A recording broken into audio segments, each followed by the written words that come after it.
오늘 성경 말씀은 우리가 잘 아시는 것처럼 부활하신 예수님이 이제 40일의 일정을 다 마치시고요. 이제 하늘로 승천하시면서 제자들에게 여러 가지 부탁하시는 말씀, 그리고 하늘로 승천하시는 모습을 기록하고 있습니다. 주님이 승천하시면서 제자들에게 두 가지를 부탁을 하죠.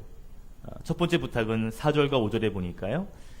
예루살렘을 떠나지 말고 하나님이 약속하실 것을 기다리라. 그리고 그것을 받으라.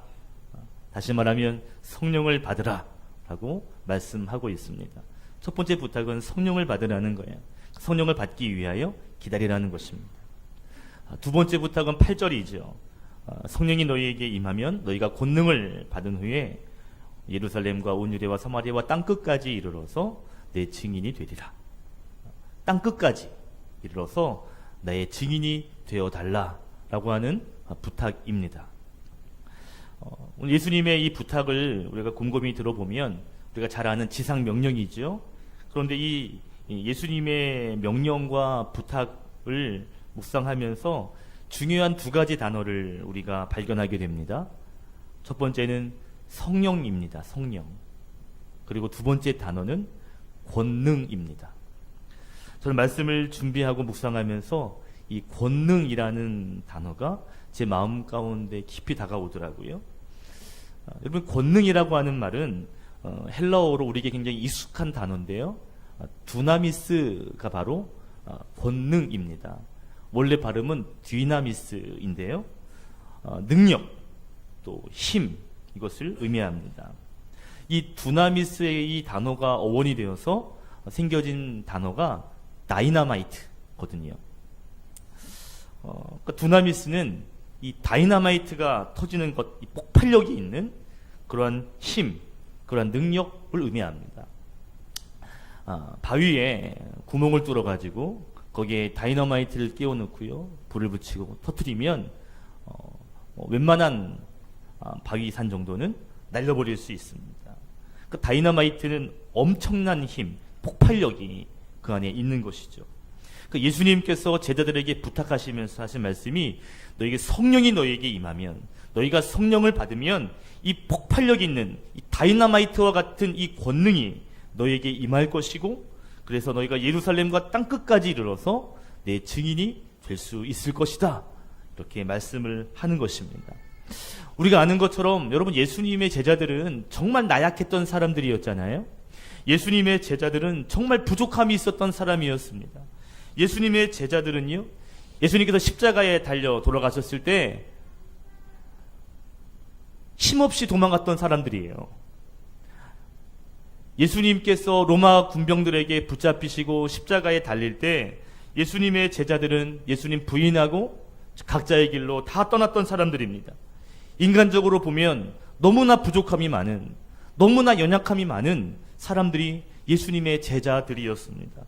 그런데 오늘 예수님 말씀하신 것처럼 성령의 임재를 경험하고 성령의 충만함, 그리고 그 성령께서 주시는, 공급하시는 그 권능을 붙잡고 나아갔을 때 여러분, 그 뒤에 보면 놀라운 사도가 되었음을 볼 수가 있습니다. 오늘 성경은 누가가 데오빌로에게 쓴 편지인데요, 1절에 보니까 첫 번째 편지는 누가복음으로 예수님의 그 권능이 있었음을 소개한 책입니다. 근데 사도행전은요, 그 예수님의 제자들, 그 성령의 충만함을 받아, 성령의 권능을 받아서 그 일을 감당했던 그 제자들, 그 사도들의 모습들을 기록한 것이 사도행전이에요.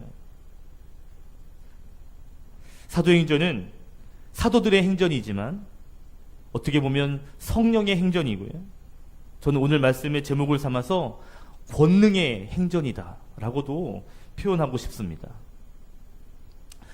근데 여러분, 중요한 거 하나가 있는데요, 우리가 예수님의 십자가를 생각할 때 그 예수님의 십자가 사건은 온 인류를 구원하시기 위한, 다시 말하면 나를 살리기 위한, 우리를 살리기 위한, 우리 모두를 살리기 위한 십자가 사건임을 우리는 다 믿지요. 그런데 그 십자가에 대한 믿음이 있는 사람들 중에는 이 성령과 권능이 마치 특별한 일부 사람들에게만, 마치 주의 일을 감당하는 사람들에게만 주어지는 그것이 성령의 능력이고 또한 성령의 권능이라고 생각하는 사람들도 더러 있습니다. 그런데 그렇지 않아요.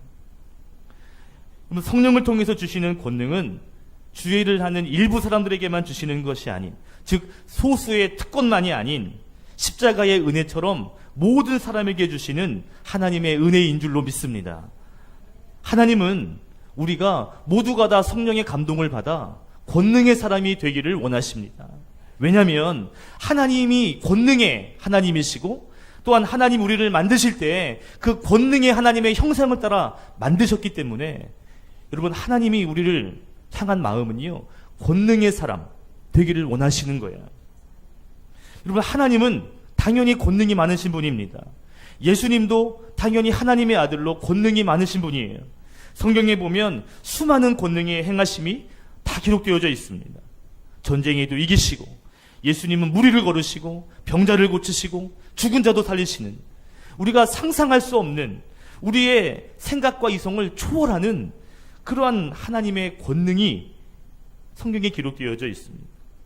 그런데 하나님이 권능이 하나님이다 라는 것을 인정하면서 하나님의 자녀된 우리들은 일부만 권능이 있는 거야 라고 여긴다는 것이죠. 그냥 특별한 사람에게만 특별하게 주시는 걸 거야. 우리 같이 평범하게 사는 사람들에게는 권능은 다른 사람들이 다른 이야기일 거야. 이렇게 생각하는 사람이 있을 수 있다는 거죠. 그러나 그렇지 않습니다. 반드시 기억하세요. 예수를 주라 시인하고 성령의 능력을 또 성령의 임재를 경험한 사람들은 모두가 다 권능의 사람이 되기를 주님 원하십니다. 아멘. 저는 이 자리에서 예배하는 모든 사람들이 예수님의 십자가의 구원의 감격 뿐만 아니라 이 성령의 충만함으로 주시는 이 권능, 이 다이너마이트가 폭발하는 이 놀라운 능력도 여러분에게도 다 임하기를 다시 한번 축복합니다. 우리도 제자들과 똑같은 사람들 아니에요? 정말 나약하고 정말 부족하고 정말 실수가 많은 사람들입니다. 하나님의 백성으로 살기 위해서 누구보다 권능이 필요한 사람들이 저와 여러분이에요. 여러분, 예수님의 제자들처럼 성령을 기다리고 성령을 충만케 받으셔서 그래서 이 두나미스, 이 다이너마이트의 능력이 여러분의 삶에서 나타나기를 예수님의 이름으로 다시 한번 축원드립니다. 아멘.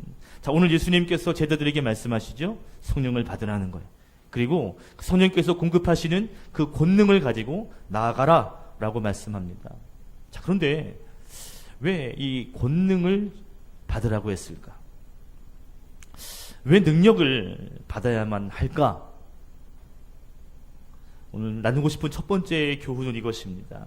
우리가 성령을 통하여 권능을 받음으로 인하여서 우리가 참된 증인, 다시 말하면 영향력이 있는 증인이 되기를 주님이 원하시기 때문에 그렇습니다.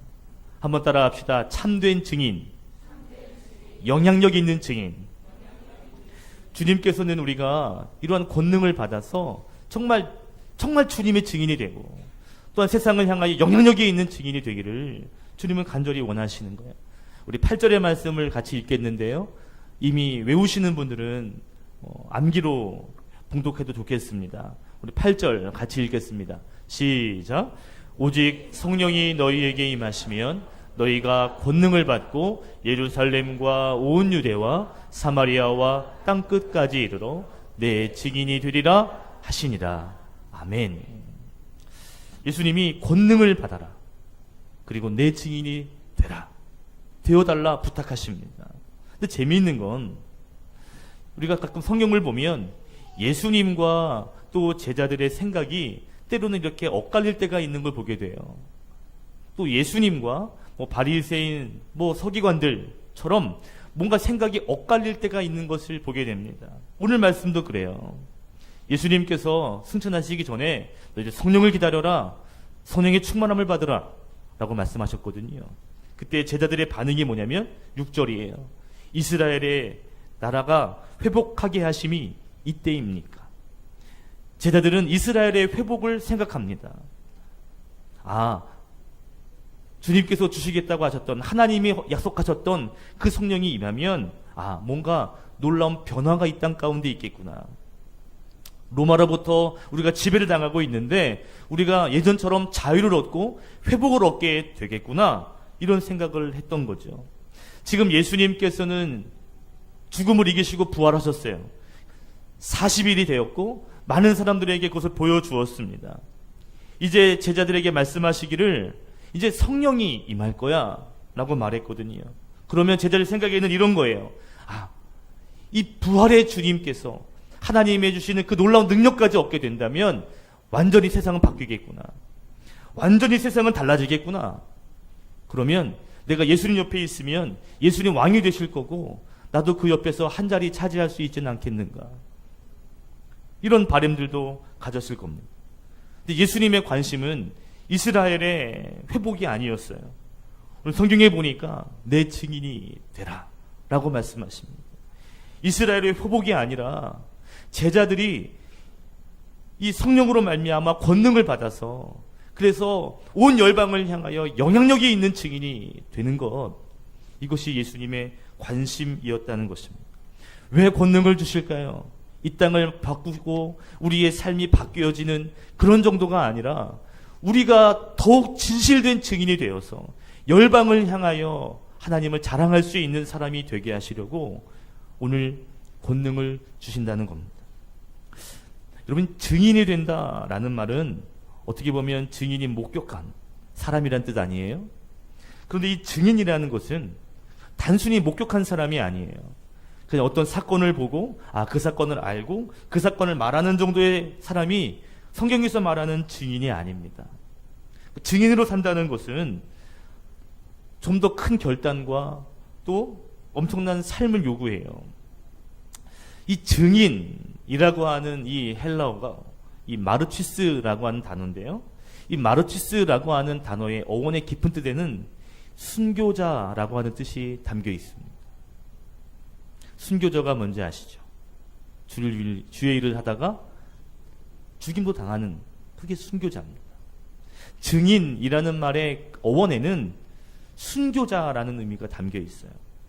그래서 사도행전 22장 20절에 보면 복음을 전하다가 돌에 맞아 순교했던 그 스데반에게 이 마르티스라고 하는 이 증인을 붙여줍니다. 우리 사도행전 22장 20절 말씀 우리 같이 한번 읽겠습니다. 시작.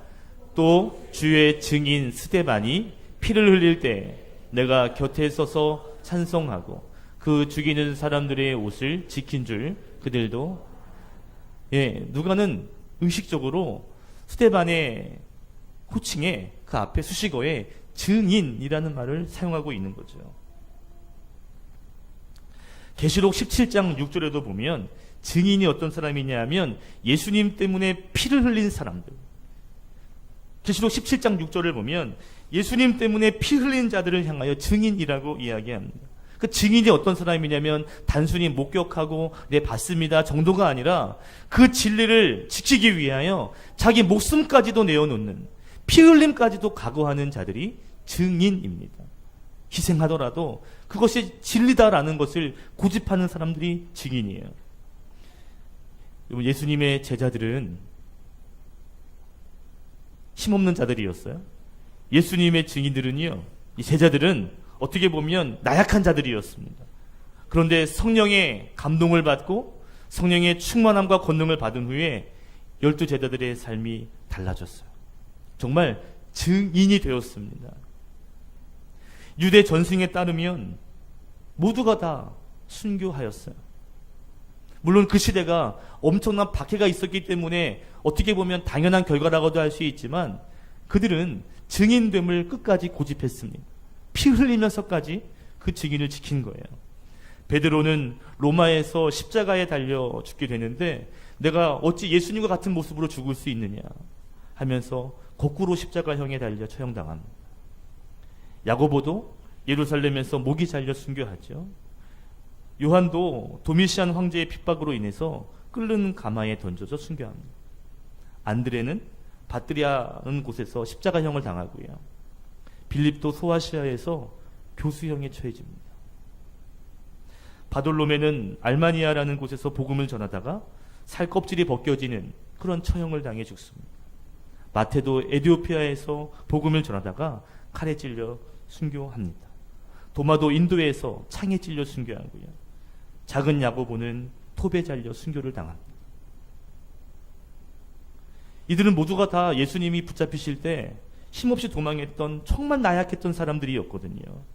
그런데 부활의 주님을 만나고 그리고 성령의 능력을 경험하고 성령의 권능을 공급받은 후에 예수님의 부탁처럼 정말 참된 증인, 영향력이 있는 증인의 삶을 살아냈던 겁니다. 여러분, 중요한 건요, 순교하자는 게 아니라 정말 중요한 건 나약했던 그 제자들이 성령의 권능을 받아서 참된 증인의 삶을 살아냈다는 것입니다.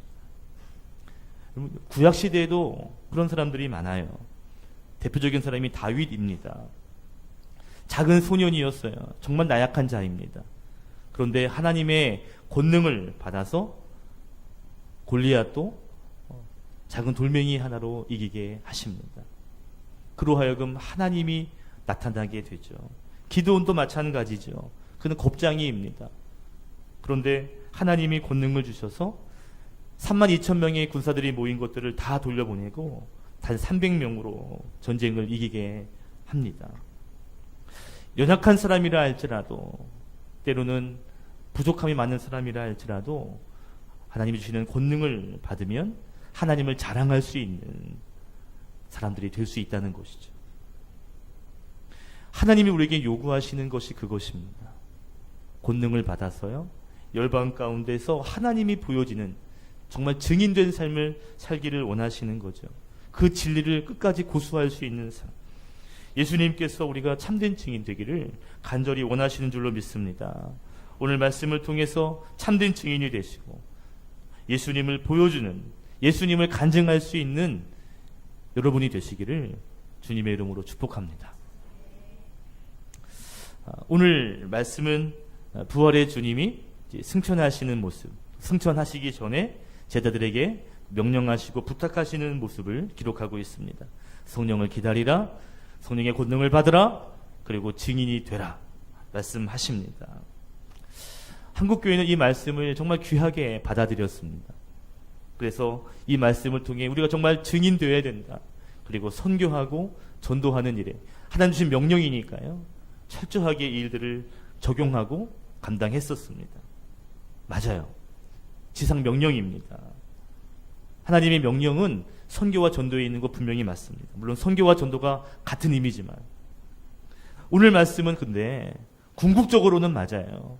선교와 전도를 위하여 우리가 증인되는 삶을 요구하시는 것이 맞습니다. 선교와 전도를 촉구하는 말씀이에요. 그런데 이 말씀이 먼저 선교와 전도에 적용하기 전에 사실은 먼저 적용해야 될 말씀이 있습니다. 한국교회는 이 부분에 대해서 좀 소홀했던 것 같아요. 이것입니다. 성령을 받은 이후에 성령의 권능을 받아서 우리가 성령에 붙들리는 성령의 사람이 먼저 되는 것, 이것이 더 먼저인데 어쩌면 우리는 성령의 사람이 되는 것보다는 전도와 선교에 더 열정을 내진 않았는가. 여러분, 두 번째 나누고 싶은 것이 있는데요. 그것이 뭐냐면 예수님은 우리가 권능을 받음으로 말미암아 성령의 사람이 되기를 간절히 원하십니다. 성령을 받고요, 예수님의 증인이 되는 것, 이건 너무나 중요한 일이 맞아요. 그런데 성령의 감동이 없이도, 성령의 붙들림이 없이도 전도하고 선교할 수 있습니다. 예수님은 성령에 사로잡힌 사람들이 열방을 향하여 증인되기를 원하시지, 성령에 관심도 없고 성령에 붙들림이 없이 성령과 관여함이 없는 그냥 기능적으로 전도하고 선교하는 사람이 되는 것을 원하시는 것은 아닐 겁니다. 성령에 붙들리지 않고 증인의 기능은 할 수 있어요. 전도와 선교가 궁극적인 목적은 맞습니다. 그러나 절대적인 목적이긴 하지만 그것에 먼저 충족되어야 할 것이 뭐냐면 내가 성령의 기름 부으심을 받는 사람이 먼저 되어야 한다는 것이죠. 성령님이 내 심령 가운데 임하셔서 그 성령, 하나님의 영이 나를 주도하고 내 생각을 끊어내고 하나님의 영에 붙들려가는 사람들, 그래서 그러한 사람들이 열방을 향하여 증인되기를 원하시는 것이지 성령과는 상관없이 증인되기를 원하시지는 않는다는 것이죠. 오늘 말씀을 통해서 우리가 먼저 묵상할 것이 뭐냐면 내가 정말 증인이 될 수 있는 성령에 붙들린 사람이 되었는가 하는 것입니다. 한동안 한국교회는 성령에 사로잡히는 것에는 신경을 덜 쓰고요, 전도와 선교를 통하여 교회의 성장에 더 힘을 쏟은 것 같습니다. 성령의 사람이 되었는가 라고 하는 나의 검증이 없이 빨리 선교해야 돼, 빨리 전도해야 돼, 빨리 교회가 부흥해야 돼, 빨리 일해야 돼, 열심히 해야 돼 라는 것에 더 집중했습니다. 어떤 일을 할 것인가, doing보다 먼저 우리가 신경 써야 할 것은 내가 그러한 사람이 되었는가, being이 먼저인 것이죠. 우리가 선교의 일을, 전도의 일을 감당하기 전에 내가 정말 그 일을 감당할 수 있는 그 하나님의 영이 내 안에 충만한가, 그것이 먼저라는 것이죠. 사도행전 1장 8절 말씀, 지상명령입니다. 성령이 너에게 임하여 권능을 받고, 그래서 성령이 내 마음을 주도하고 예수님의 성품을 닮아가서, 그래서 그것이 밑바탕에 깔린 상태에서 결국 세계의 선교가 나아가야 한다는 것이, 그것이 주님의 마음인 것이죠. 여러분, 내 속에 성령님이 역사하셔서 내가 주님의 형상, 하나님의 형상으로 되어지는 것이 먼저입니다. 그리고 그 다음에 열방을 향하여 나가는 것이죠.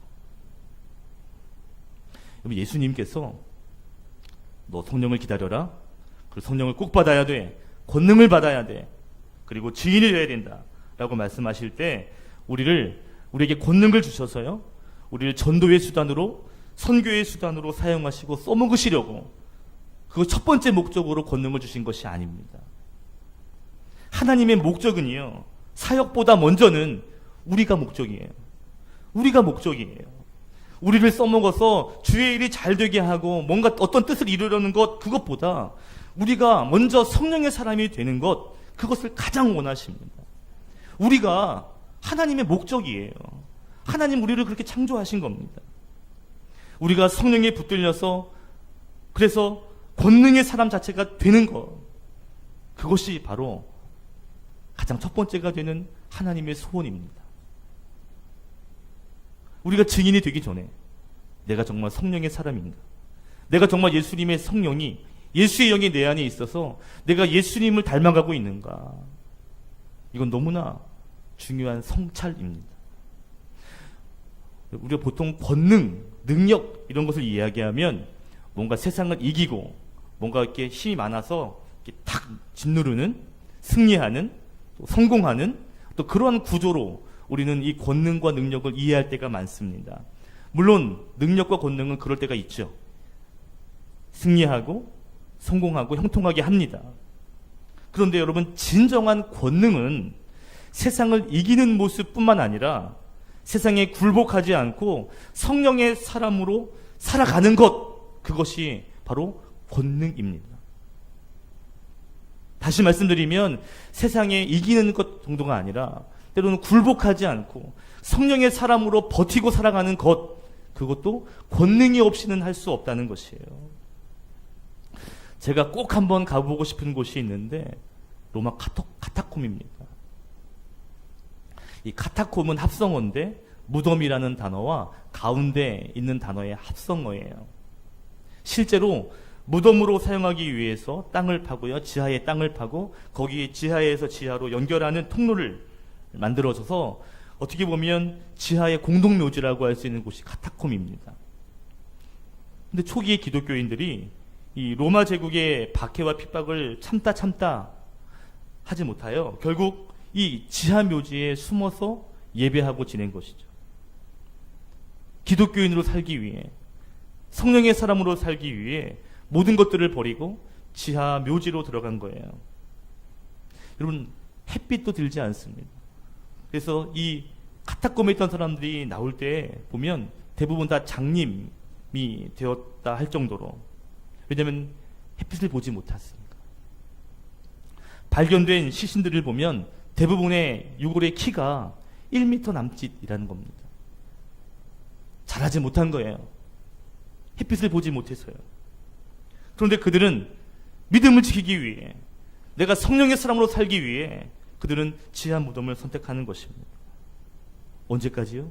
약 300년 동안, 주 313년 기독교가 공인되기 전까지 그들은 그곳에서 살아야 했습니다.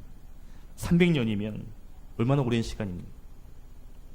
카타콤에서 발견된 유골들의 수가 한 200만 정도 된다고 그래요. 시신이 200만. 당시에 로마의 인구수가 100만이었답니다. 얼마나 많은 세대를 걸쳐서 그들이 카타콤에서 지냈는지를 짐작하게 합니다. 몇 대에 걸쳐서 아마 그곳에 생활을 했던 거죠. 어떻게 그럴 수 있을까요? 어떻게 그럴 수 있을까? 저는 성령의 권능이 없이는 불가능한 일이라 믿습니다. 성령의 권능은 세상의 억압과 핍박과 조롱 속에서도 성령의 사람됨을 포기하지 않는 것입니다. 그 권능은요, 하나님의 사람, 예수님의 사람, 성령에 붙들리는 사람이 되는 것을 끝까지 포기하지 않는 힘입니다. 뿐만 아니라 오늘 성경에 보니까 그러한 권능뿐만 아니라 오늘 제자들에게 예수님의 재림까지 이야기하십니다. 즉 성령의 사람으로 살고자 할 때 권능이 필요해요. 뿐만 아니라 예수님이, 그 부활의 주님이 다시 오신다라고 하는 이 재림의 신앙도 필요합니다. 재림은 기다림이에요. 권능만 필요한 것이 아니라 때로는 기다림도 필요합니다. 성도는 기다림의 시간을 통해 주님을 닮아갑니다. 기다림의 시간을 통해 신앙이 성장합니다. 그런데 기다리는 과정이 쉽지 않아요. 고난도 있고 슬픔도 있고 그것이 훈련이 있습니다. 그런데 그 과정은 힘들고 고되고 힘들지만, 그런데 그 기다림의 시간을 통해 하나님의 사람들은 성령의 역사들을 더 경험하게 되는 것이죠. 한동안 유행했던 컬링이라는 운동이 있습니다. 여러분 아시죠? 컬링. 바닥을 쓰는 것 같은. 경북 의성 마늘 소녀들. 그렇죠? 얼마나 잘했어요? 근데 여러분 이 비질을 이렇게 하잖아요? 이렇게 컬링이 이렇게 지나갈 때 막 비질을 합니다. 근데 여러분 이 비질을 하는, 이 누르는 힘이 쌀 한 가마니의 힘이라고 해요. 그냥 이렇게 문지르는 것이 아니라 체중과 온 힘을 쏟아서 막 문지르는 거예요. 얼마 전에 아시아 경기가 끝났습니다. 메달을 따는 선수들이 있었어요. 그럼 메달을 따는 사람들, 또 메달에 진입하는 사람들의 훈련을 보면 내가 하고 싶은 만큼, 내가 편한 만큼 훈련하는 사람은 거의 없습니다. 그런 선수가 있다면 그런 사람들이 메달을 땄을 리가 없습니다. 메달권에 들어온 사람들은 어떤 종목이든 마다하고 자기의 근육이 끊어질 듯한 아주 극한 상태까지 자신을 몰아치고요. 그것도 모자라서 그 힘도 부족하니까 옆에 있던 코치를 불러서 코치가 소리치게 만들고요. 그래서 그것을 의지해서 더 힘을 내서 단련시킵니다. 그렇게 훈련하고 단련되어서 결국 메달을 따게 되는 거예요. 성도의 삶이 그런 것 같습니다. 성도의 삶이 기다림을 통해, 훈련을 통해 그리스도를 닮아가는 거예요. 그리고 주님을 만나는 그날 우리에게는 생명의 면류관이 우리에게 주어지는 것이죠. 성도의 삶은 그런 것입니다. 권능을 받고요. 뿐만 아니라 기다림도 있는 거예요. 예수님의 마음은 어떤 마음일까요? 예수님은요, 성령을 받고 우리가 권능을 받아서 증인이 되기를 원하셔요. 그런데 그 증인이 되기 전에 먼저 성령에 충만한 사람, 성령에 붙들리는 사람, 성령이 주도하는 사람이 되기를 원하시는 것입니다. 결국 그러한 과정을 통해 우리는 그리스도를 닮아갑니다. 여러분, 권능의 사람이 되시고 증인된 사람이 되시고, 그리고 오늘 말씀처럼 성령에 붙들리는 사람이 되시기를, 그래서 열방 가운데 하나님을 보여주시고 높이시고 나타내시는 여러분 되시기를 예수님의 이름으로 축원드립니다. 기도하겠습니다.